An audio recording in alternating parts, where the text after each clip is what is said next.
So commitment, the strength of the caregiver and stroke survivor relationship. What's the nature of that pre-stroke relationship? Are there potential sources of conflict? Sometimes we'll have stroke caregivers who aren't getting along, sort of the elephant in the room, and that invisible becomes visible.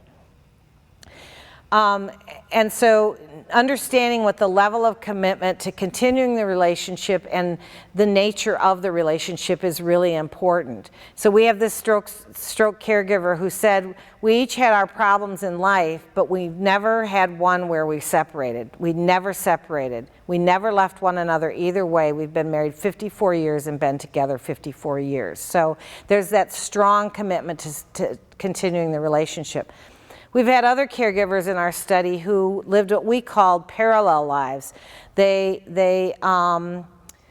did things. You might have a caregiver who was working and a stroke survivor who prior to this either was working or was retired and had people, like he played golf 3 days a week or whatever.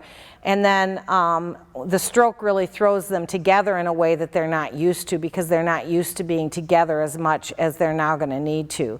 Or this, you see this more often with adult children and their parents who've had a stroke, where the adult children have maybe been checking on mom and dad once a month, or mom once a month, and now mom's had a stroke and they have to be really involved in their life again. So you really need to understand that relationship.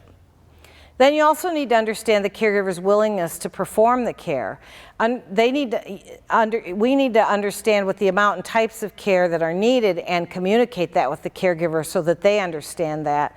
We need to know what their willingness is to do the tasks that are needed. Sometimes intimacy, particularly, especially for male caregivers with female patients, and that would be particularly true with sons and their mothers. But it also is more of an issue with adult children and parents.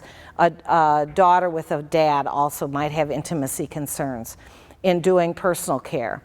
What's the comfort level with the shift in roles? I used to be your wife or husband, and now I'm your caregiver. And how do you work through providing that physical care and then maintaining the other parts of the relationship? And then level of confidence in providing that care.